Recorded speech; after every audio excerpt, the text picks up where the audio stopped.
সারা বিশ্ববাসী যে ইতিহাসের সাক্ষী হলো, এই ইতিহাসটা হয়তো কোনো দিনও মুছে যাবে না। তো ভবিষ্যতে যারা প্রাইম মিনিস্টার হবেন তাদের কিন্তু অবশ্যই মনে রাখতে হবে, স্মরণ রাখতে হবে এই ইতিহাসটির কথা।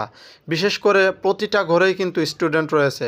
আমলিগ বিএমপি বলে কোনো কথা নেই, প্রত্যেকটা ঘরে কিন্তু স্টুডেন্ট রয়েছে যাদের পড়াশোনা শেষ করে কিন্তু একটা চাকরি পেতে বা একটা চাকরি নিতে খুবই কষ্ট হয়, যে কারণে তারা কোঠা বিরোধী আন্দোলন করেছিল।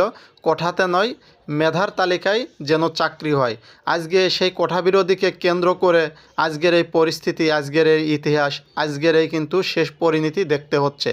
সো ভবিষ্যতে যারা প্রাইম মিনিস্টার হবেন তাদেরকে বলতে চাই, অবশ্যই ছাত্র ভাইদের কথা কিন্তু মাথায় রাখতে হবে, তা না হলে এইরকম ইতিহাসের সাক্ষী কিন্তু বারবার হতে হবে, পুরো দেশবাসী দেখবে। আর এটা কিন্তু আমাদের বাংলাদেশের জন্য খুবই একটা ন্যাক্কারজনক ঘটনা, কারণ ইতিহাস যদি বারবার এরকম দুর্নীতি, হরতাল, ফ্যাসিবাদ দিয়ে যদি ভরে ওঠে তাহলে ভবিষ্যৎ প্রজন্ম কিন্তু নষ্ট হয়ে যাবে এবং শুধু দেশে এই দুর্নীতি, ফ্যাসিবাদই তৈরি হবে।